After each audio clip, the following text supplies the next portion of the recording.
우리가 데살로니가전서 5장 16절에서 18절까지 말씀해 보면 항상 기뻐하라, 쉬지 말고 기도하라, 범사에 감사하라, 이는 그리스도 안에서 우리를 행하신 하나님의 뜻이니라, 그렇게 말씀하고 있습니다.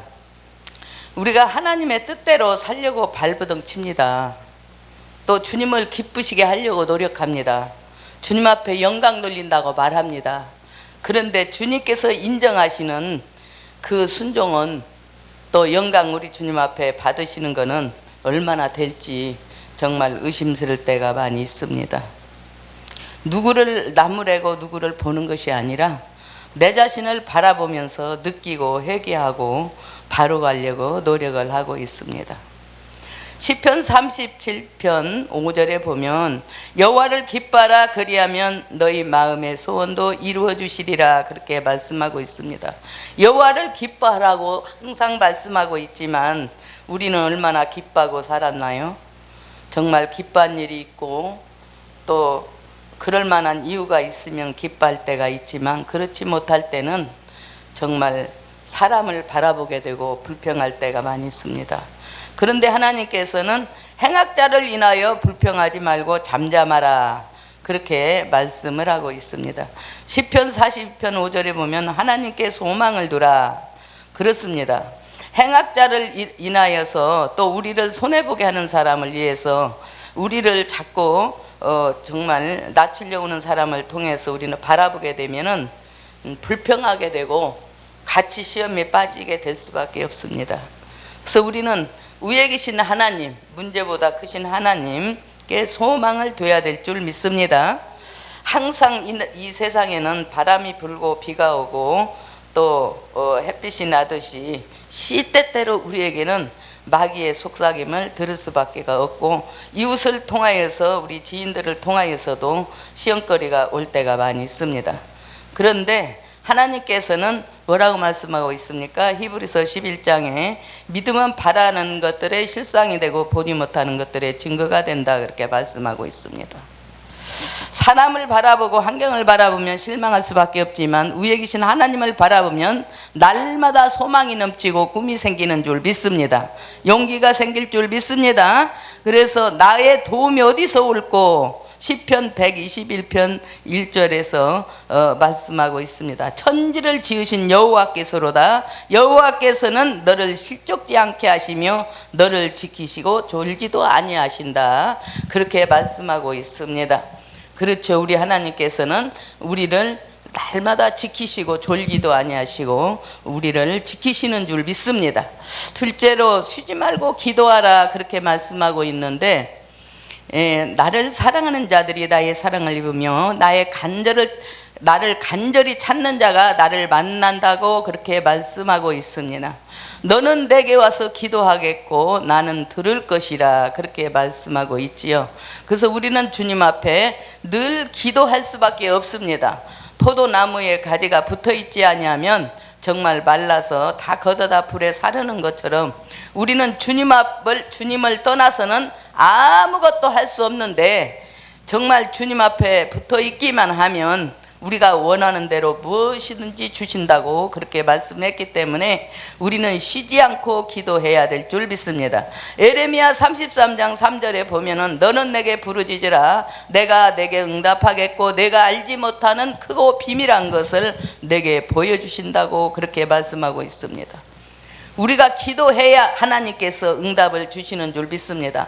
모든 것을 알고 계시고 보고 계시고 듣고 계시지만은, 그러나 우리가 주님 앞에 정말 어린아이 같이 보채면서 기도하는 거, 애교 부리면서 기도하는 거 주님이 기뻐하실 줄 믿습니다. 그래서 우리 하나님께서 우리에게 항상 기뻐하고 쉬지 말고 기도하라고 말씀했기 때문에 우리는 정말 모든 염려를 빌표서 4장 말씀하신 것 같이 하나님께 맡기고 기도와 간구로 너희 구할 것을 감사함으로 아뢰라. 그리하면 지각에 뛰어난 하나님의 평강이 너희 생각과 마음을 지키시리라, 그렇게 말씀하고 있습니다. 우리가 눈에 보이는 또 환경적으로 바라보이는 모든 것들을 바라볼 때, 이 세상을 바라볼 때 또 환경을 바라볼 때 감사할 조건들이 별로 없습니다. 감사보다는 불평이 먼저 나오고 죽겠다는 소리가 많이 나오지만 우리는 날마다 감사로 제사를 드리는 우리가 돼야 될 줄 믿습니다. 감사로 제사를 드린 자는 하나님을 영화롭게 하고 그 행위를 옳게 하는 자에게 구원의 역사를 보이신다고 또 영화롭게 한다고 그렇게 말씀하고 있습니다. 그래서 우리 주님 앞에 감사하지 않는 것, 기도하지 않는 것은 겸손이 아니라 정말 불순종인 줄 믿습니다. 사람의 마음은 잠언서에 보면 사람의 마음의 교만은 멸망의 선봉이요 겸손은 종기의 앞잡이라 그렇게 말씀하고 있기 때문에 우리는 늘 주님 앞에 정말 기도하고 감사하고 기뻐하는 삶을 살아야 될 줄 믿습니다. 다윗이 왕이 되어서 이제 정말 잘 자리를 잡아가고 나라를 다스려 갈 때에 블레셋 사람들이 그 소문을 들었어요. 다윗이 왕이 되어서 지금 왕자에 앉아 있고 아주 편안한 그런 나라를 다스리고 있다는 소식을 듣고 쳐들어옵니다. 그럴 때 그 다윗의 힘으로는 이길 수 없지만 하나님 앞에 묻자오되 여짜오되 우리 주님 앞에 물어봅니다. 우리는 우리 주님 앞에 우리들의 생각대로 우리 마음대로 살아서 실패하고 낭패하는 것이 아니라 기뻐하지 않을 것이 아니라 항상 우리는 돌다리도 두들겨면서 가라고 했듯이 우리 주님 앞에 모든 삶의 전체를 환경을 물어봐야 될 줄 믿습니다. 그러니까 우리 주님 앞에 내가 올라가서 저들과 싸워야 되겠습니까? 우리 주님 앞에 물어봤어요, 다윗은. 그런데 우리는 하나님 앞에 얼마나 물어보면서 생활하고 있습니까? 목회하고 있습니까? 내 뜻이 먼저 앞장서고 내 소원이 먼저 앞장서서 낭패를 겪을 때가 참 많이 있지요. 그래서 하나님 앞에 물어볼 때에 다윗이 하나님 앞에 묻자오되 그리고 어떻게 하오리까? 제가 올라가서 싸우리까? 그럴 때 올라가라. 그러니까 우리가 기도하고 물어볼 때 주님이 응답하시는 거죠. 그래서 하나님께서 다윗을 통해서 올라가서 싸우라고 그랬습니다. 그러면서 뭐라고 말씀을 합니까? 무조건 너 혼자 가는 것이 아니라 내가 먼저 앞에 가서 싸운다. 싸워서 이기게 한다고 그렇게 말씀하고 있습니다.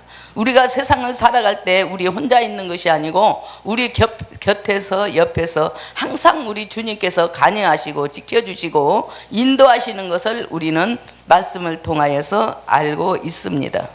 우리 하나님은 정말 그 말씀은 1.1억도 변함이 없다고 했기 때문에 순종이 제사보다 낫고 듣는 것이 수양의 기름보다 낫다고 그렇게 말씀하고 있습니다.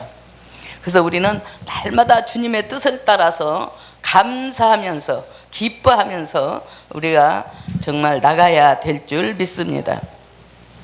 민수기 6장 24절에서 26절에 보면 여호와는 그의 얼굴을 내게 비추사 은혜를 베푸시기를 원하며 여호와는 그의 얼굴을 내게로 향하여 드사 평강 주시기를 원하노라 말씀하신 그 하나님의 뜻을 지켜 살며 감사는 우리 생활 되시기를 주님의 이름으로 부탁을 드립니다. 우리 하나님은 항상 우리에게 평강 주시기를 원하지만 우리가 주님 앞에 불순종한 대가로 인하여서 환난이 오고 연단이 올 때가 참 많이 있고 또 우리를 통하여 길드시려고 그럴 때가 참 많이 있습니다. 그래서 우리가 주님의 뜻대로 산다고 마음 먹지만 정말 결심하고 주님 앞에 의뢰하고 도움을 구해야 될 줄 믿습니다. 나의 도움이 어디서 올고 천지를 지으신 여호와께서로다. 낮의 해가 너를 상치하게 하며 밤의 달도 너를 해치 아니하리로다. 그렇게 말씀하고 있기 때문에 우리는 정말 우리를 지키시는 하나님, 건지시는 하나님을 늘 의지하면서 살아가야 될 줄 믿습니다. 그래서 하나님의 뜻을 따라 우리는 살아야 되는데 마가복음 3장 35절에 보면은 누구든지 하나님의 뜻대로 행하는 자가 내 형제요 자매요 어머니니라 그렇게 말씀하고 있습니다. 그래서 주님의 뜻대로 살지 않는 자는 형제도 아니고 자매도 아니고 어머니도 아니라는 거죠. 그래서 우리가 정말 말하고 이렇게 주여 주여 하고 예수 믿고 정말 예수 믿은 지가 꽤 오래됐고 은혜 받은 지가 오래됐어도 지금 현재의 믿음이 우리가 불평에 빠지고 좌절에 빠진다면 아무 소용이 없는 줄 믿습니다. 천국은 침노하는 자의 것이라고 했기 때문에 우리가 날마다 나를 쳐서 복종시키고 정말 나를 내려놓고 포기하는 삶을 살아야 되고 남을 나보다 낫게 여기는 삶이 우리들의 생명 가운데 생활 가운데 길들여져야 될 줄 믿습니다. 그래서 우리가 중요한 일이 있을 적마다 우리 주님 앞에 묻자옵고 여짜옵고 주님을 의지하고 따라가고 주님을 기뻐하고 그런다면 정말 우리는 환경이 변해서 우리가 기뻐하고 감사하는 것이 아니라 환경은 그대로 있어요. 어떤 때 보면은 저 같은 경우에도 제가 정말 그런 걸 느껴요. 이렇게 생활을 하다 보면 고난의 아이콘 같아. 축복의 아이콘이 돼야 되는데 고난이 끝날 줄을 몰라. 어떤 때 보면은 이것이 끝났나 하면 다음 또 순서가 기다리고 있고 그렇습니다. 그런데 바람아 불어라 나는 간다. 그냥 환경 바라보지 않고 주님만 바라보며 나갈 때 이기는 줄 믿습니다. 아무리 예전에 우리가 믿음이 있다 할지라도 지금 시들하고 지금 낙심하고 지금 감사치 못한다면은 예전에 믿었던 신앙이 다 헛것으로 돌아가는 줄 믿습니다. 그래서 우리는 날마다 은혜를 우리가 체험하고 주님과 붙어 있어야 되고 주님 앞에 감사해야 되고 날마다 주님이 원하시는 뜻을 살아야 될 줄 믿습니다. 데살로니가전서 4장 4절에서 12절에 보면 하나님의 뜻은 이것이니 뭐라고 했습니까? 너희의 거룩함이라 그랬어요. 우리 남자 어르신들 또 우리 목사님들은 그러지 않겠지만 그것 때문에 시험 들어서 정말 목회를 망가뜨리는 그런 목회자들도 많이 있습니다. 그래서 곧 음란과 존귀함으로 자기 아내를 취할 줄 알고 하나님을 모르는 이방인과 같이 세격을 쫓지 말라. 조심해야 될 줄 믿습니다. 그것은 하나님의 뜻이 아니지요. 그래서 로마서 8장 27절에 보면 마음을 살피시는 이가 성령의 생각을 아시나니 이는 성령이 하나님의 뜻대로 성도를 위하여 간구하심이니라. 우리의 의지와 믿음이 약해서 때로는 유혹에 넘어가서 우리가 죄를 짓는다면 하나님의 절대로 기뻐하시지 않는 줄 믿습니다. 그래서 성령은 우리가 바로 살지 못할 때 정말 은혜를 저버릴 때 우리를 위해서 탄식하며 기도하신다고 그렇게 말씀하고 있습니다. 그래서 우리만 있는 줄 알았더니 나 혼자 이기려고 하는 줄 알았더니 우리가 연약할 적마다 성령께서는 우리를 도우시고 지키시고 기도하시는 줄 믿습니다. 우리는 자부심을 갖고 정말 날마다 감사하면서 나가야 될 줄 믿습니다. 제가 이제 9월달 한 달을 좀 이렇게 이제 쉬면서 그 실내서 쉰 게 아니라 여러 가지 마음이 좀 복잡한 게 있었어요.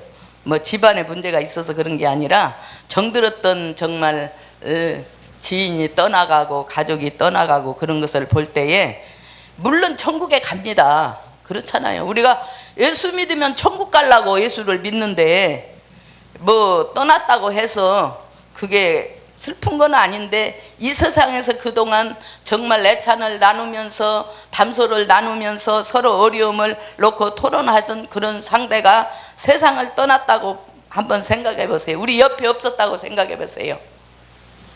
저는 가끔가다 그런 거를 느낍니다. 예전에 남편이 있을 때는 그런 걸 못 느꼈는데 남편이 간 지가 한 5년 되다 보니까 이렇게 뭐 부부들끼리 연세가 좀 들으신 분들이 이렇게 아주 손잡고 다정하게 교회 가고 나들이 가고 담소나는 것이 참 부러워요. 그래서 물론 하나님이 계시지만 우리는 육을 입고 태어났기 때문에 애로울 때도 있습니다. 그러나 어떻게 해요? 그 환경을 바꿀 수가 없잖아요. 그래서 늘 주님 앞에 정말 찬양하고 잠잘 때도 찬양 계속 틀어놓고 말씀 틀어놓고 또 기도하다가 그렇게 잠이 들고 또 깨고 그렇습니다. 그리고 일이 없고 또 편안하면 더 인간적인 생각이 들 때가 있어요. 환경을 바라보게 됩니다.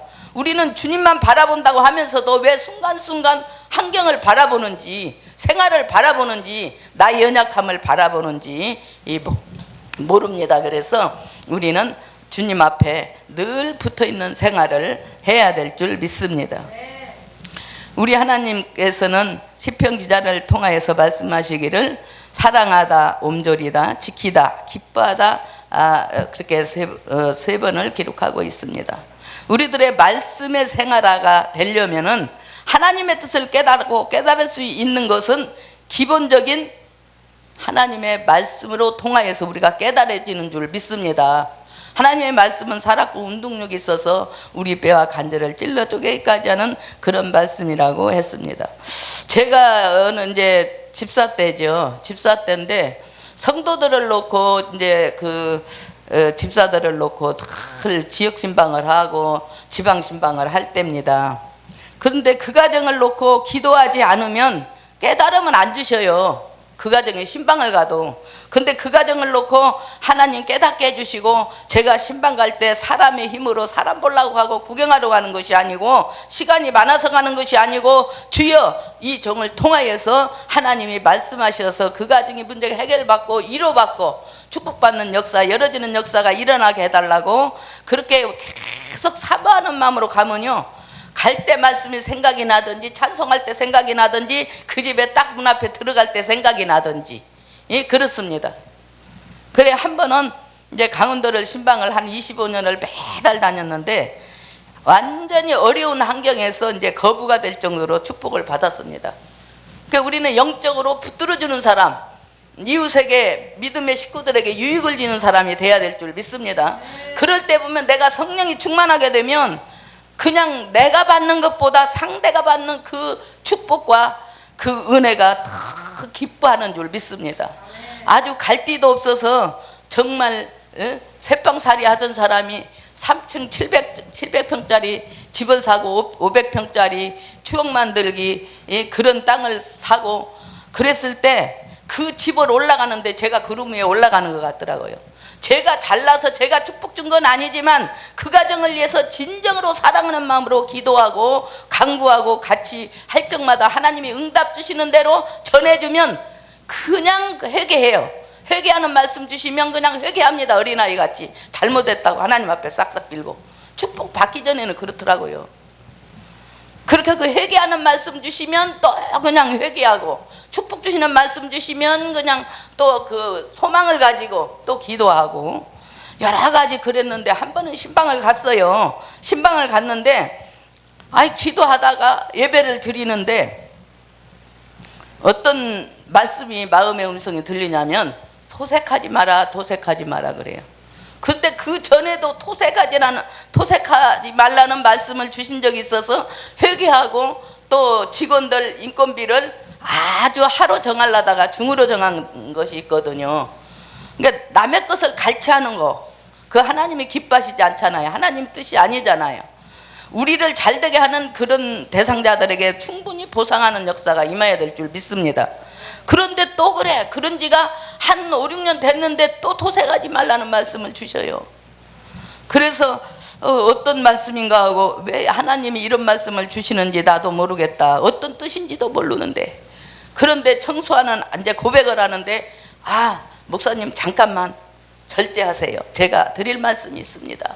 그때는 숨기지 못해요. 하나님의 정말 영안을 열어주셔서 깨닫게 하니까 절제하세요. 제가 회개할 말이 있습니다. 그래요. 하나님한테 회개하라고. 그랬더니 제가 나가는 게 많아서 이 집을 13억에 그때 IMF 때 나왔는데 하나님의 은혜로 6억 9천에 샀습니다. 그것도 하나님이 그냥 7억 하는 말씀을 계속 기도 가운데 그 가정에 가서 잠을 자는데 잠을 안 재우고 그 가정에 가면 이렇게 기도를 시켰어요. 7억이 뭔가 그랬더니 나중에 알고 보니까 그 집을 7억에 사라는 거예요. 우리가 13억에 나온 집을 어떻게 7억에 삽니까? 인간적으로 상상을 한번 해보세요. 그런데 하나님은 그 집을 3천만 원에 500만 원씩 주고 건물을 사서 영업을 하던 그런 장소인데 자기가 지금 빚 3천만 원도 동생이 얻어줘서 동생이 그걸 얻어줘서 이제 그걸 세를 60만 원씩 입으로 주면서 그 집을 세를 내고 사는데 어디서 나서 그 집을 사겠어요? 그러니까 기도하면은 하나님이 깨닫게 해주셔요. 그 집을 분명히 주시려니까 치럭치럭 하는 응답을 주셨을 거 아닙니까? 그래서 하나님이 이 집을 사라는 마음이 오니까 이 집을 놓고 여리고를 도르셔. 그러고는 왔는데, 집에 왔는데 잘 들어가셨냐고 전화가 왔길래 잘 들어왔다고. 그런데 집을 살 마음이 자꾸 온다는 거야. 그리고 딴 사람을 통해서 자꾸 이렇게 소식이 온다는 거야. 딴 사람한테 팔라고 내놨는데 13억에 나왔대. 그런데 또 딴 거기 군수가 있다가 그 집하고 친밀감이 있는데, 이왕이면 권사님이 이 집을 영업을 하고 있으니까 사시오 그러더래요. 그러니까 나 돈 하나도 없는데요. 그랬는데요, 알고 보니까 하나님은 미리 다 예비하시고 7억에 사라고 그런 거야. 나중에 알고 보니까 그 7억에 사라고 그랬으면 이 사람이 13억에 IMF에다 누가 13억에 그 집을 사겠습니까? 안 사지. 그런데 7억에 사라고 그러니까 군수를 통해서 지금 IMF인데 이 산골짜기 와서 태백에 와서 누가 이걸 13억에 사겠냐. 아무리 땅이 넓고 건물이 3층까지 있다 할지라도. 그러면 어떻게 하면 좋냐고. 근데 그 집이 누구 집이었냐? 그 정선의 보건소 소장 집이었어요. 그런데 거기에 들은 집이 7억에 산다면 거기를 내부적으로 서류를 떼보니까 5억이 들어있어. 5억이 융자가 들어있는데 그뭐 얼마만 있으면은 자기가 삽니까? 2억만 있으면 돼. 그러니까 인간적인 생각으로 그냥 하나님이 사라고 그랬고, 목사님이 이렇게 하나님이 사라고 그랬고 이렇게 응답을 받았으니까 하나님의 뜻인갑다 하고 올라와서 자기 친척들을 다 오영재 있는데 모아가지고 우리 오늘 저녁에 내가 올라가니까 같이 식당에서 식사 좀 하자. 그 식사 좀 하자 그래갖고 다 모여서 식사하고 나서 사실은 내가 동생들하고 상의를 좀 하려고 왔다. 뭡니까? 그랬더니 투자거리가 있다. 지금 태백에 거기 저기 그 사북에 카지노가 들어오기 전입니다. 그런데 하나님께서 이걸 사놓으면 앞으로 오르게 되면은 우리가 서로 이렇게 놓고, 또 이게 새가 지금 가게가 죽은 가게가 많이 있어요. 한 10몇 개가 있었어요. 다 장사가 안 돼서. 근데 그것들 하나만 이렇게 잘 수리해서 내놔도 그냥 1억이 나오는 거예요. 그래서 이제 말을 하니까 하나씩 우리가 2억씩만 빌려주라. 그러면 1억 가지고 계약을 하게. 그랬더니 그냥 손발 다 들면서 예전에 은혜롭게 살지 못하고 신용 있게 살지 못하고 형제들에게 믿음의 본을 모이지 못하고 주님의 뜻을 따라 살지 않았기 때문에 신용본위가 떨어져 버린 거예요. 그래가지고 없다고 그냥 다 건물도 있고 사업장도 큰 사람들이 없다고 그냥 발뺌을 다 하는 거예요. 낙심해가지고 그날 이제 가려고 그러는데 중학교 때 동창이 전화를 했어요. 자기네 시골 집으로 전화를 하니까 친정어머니가 카운터에서 있다가 지금 서울에 갔다. 내가 뭔 일로 갔냐 그러니까 모르겠다. 그래 이제 서울에가 있는데 전화가 왔어. 저 친구가. 그래가지고 친구가 전화가 와서 서울에 왔다면서 이따 청량리 가기 전에 내려가기 전에 우리 점심이나 같이 하자. 그러니까 이제 중간에서 만났습니다. 그 집 남편하고 그 이제 친구하고 만났는데 밥을 먹다가 이 얘기가 나온 거야. 자기 친구들은 구걸하듯이 정말 사정을 해서 2억씩을 5명한테 빌리려고 했지만 다 노했지만 하나님이 붙여준 사람은 예비하는 줄 믿습니다. 그래가지고 사실 이만해서 투자거리가 있어서 이 집을 사면은 계약만 해놓으면은 이게 정말 많은 수입을 얻을 것 같아서 이걸 하려고 그러는데 나의 동생들이 다 거절을 한다. 근데 하나님의 뜻이 아닌가 봐. 그러고 가려고 그러고. 그 친구는 천주교다인 사람이야. 그런데 두 말 할 것도 없이. 그러니까 우리는 정말 지금 얻고 힘들어도 하나님 앞에서는 당당해야 될 줄 믿습니다. 하나님은 나의 편이시여. 내가 주님의 뜻 안에 맡기만 하면 금도 내 것이 은도 내 것이라고 그랬습니다. 억지로 사람한테 구걸하려고 하지 말고 빌리려고 하지 말고 하나님 앞에 주님의 뜻대로 살려고 하면서 강구하면 주님은 예비하신 하나님인 줄 믿습니다. 그래갖고 사정도 안 하고 사정 얘기만 했는데 그거 내가 투자할게. 1억을 그냥 달라고도 안 했는데 1억을 줘서 그거 가지고 계약을 했어요. 그러면 7억에 이제 그게 낙찰이 됐는데 그러면 얼마가 있어야 됩니까? 5억 들어있어. 그런데 이 사람이 신용이 없어서 만약에 5억을 돈으로 현금으로 챙겨서 그 집을 살라고 그러면 꿈도 못 꿉니다. 근데 5억이 이미 들어있어. 그리고 이제 1억은 친구가 줬어. 그러니까 얼마만 있으면 돼요? 1억만 있으면 돼. 다 죽은 가게가 있는데 그 동네에서 이 집이 이제 큰 건물을 산 줄 알고 그 융자가 있는 걸 알고 아 우리 은행에다가 갈아타라. 그러면 이자도 싸게 주고 기간도 길게 해줄 테니까. 그래갖고 갈아타면서 이제 돈을 좀 이렇게 더 융자를 내갖고 그거를 수리를 했어요. 수리를 했는데 삼성전자가 들어와가지고 얼마에 나갔냐면은 가게 하나에 7천만 원의 전세로 나갔어요. 그러니까 어떻게 해요? 돈이 거의 다 된 거예요. 그래서 그것도 또 우리가 돈이 하나도 없으니까 1,000만 원은 깎고 이전비는 깎고 6억 9천에 하자 해갖고 그 13억에 나온 것을 7억에 6억 9천에 산 줄 믿습니다. 그러고 나서 승승장구하는데 그 앞에 이제 바로 역 앞이니까 건물을 막 이렇게 칠을 하고 도색을 해야 되는데 그 카지노가 들어오기로 개혁이 돼 있어 갖고요. 지방 거기 옆에를 다 이제 정리를 하는 거예요. 막 그냥 탄광촌이라 그냥 막 그 집들이 조가집들 막 그냥 쓰러져가는 판잣집들을 다 제거를 하고 거기가 그 집 앞에가 바로 뭐가 들어섰냐? 주차장에 들어선 거야. 그러더니 카지노가 딱 들어오면서 이 집이 이제 바로 역 앞이니까 이 건물이 확 보이고 눈에 띄어야 되거든. 그러니까 이거는 군에서 다 도색을 해준 거야. 하나님은 되려니까 그렇게 되더라고요. 얼마나 멋있습니까? 그래가지고 제가 25년을 매일같이 다녔는데 매달 다녔는데 말을 끼면은 자기는 그때는 제가 이제 목사가 아니었지만 전도사님하고 참 기도빨이 잘 받는다고 그러면서 그 다음 달에 가면은 딴 사람을 소개해놔. 그 사람에 가면 딴 사업장을 떠나 소금공장으로 잡혀갔던 그 장애자 아이도 그 집 가서 3일을 작정 예배 드렸더니 소식이 왔어. 한 3, 4개월은 소식을 몰랐는데 그런 역사들이 참 많이 있습니다. 그러니까 우리가 주예종들도 한참 쓰실 때 피크가 있더라고요. 보니까 그렇잖아요.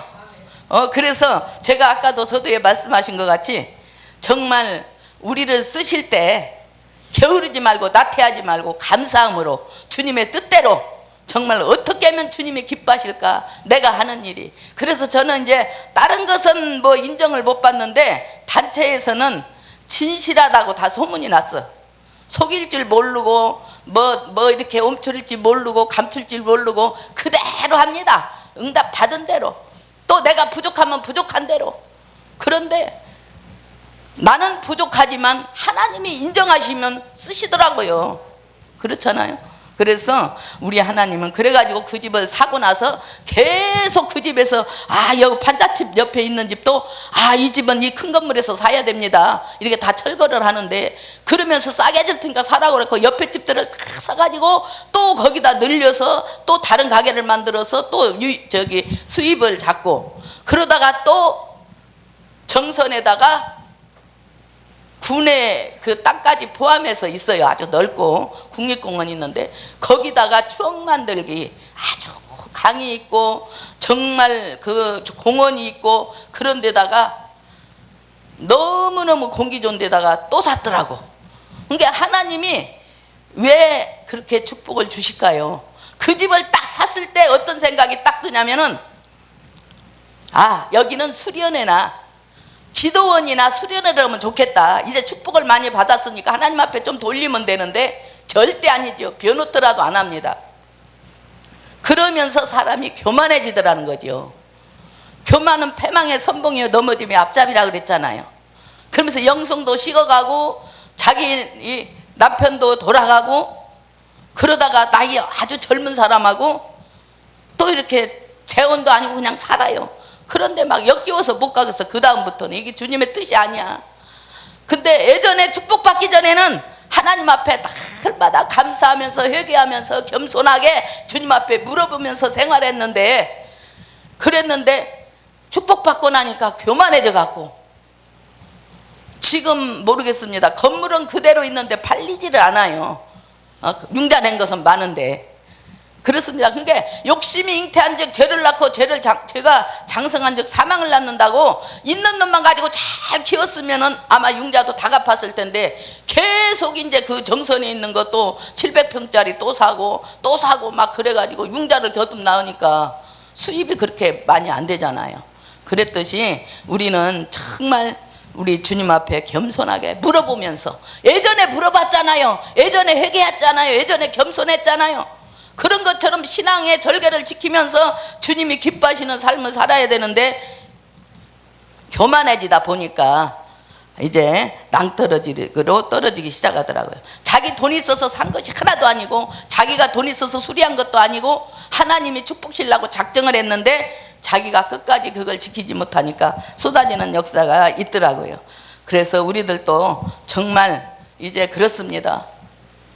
우리가 항상 얘기하지만 예전의 신앙이 중요한 것이 아니라 지금 이 시간에 내가 주님을 뜻을 행해서 사는지 주님이 내가 어떻게 할 때 기뻐하실지 이것이 하나님이 기뻐하신 뜻인지를 우리가 생각하면서 기도하면서 또 물어보면서 믿음으로 바라보면서 나가는 우리가 될 때에 실수 없는 신앙생활과 목회가 되어질 줄 믿습니다.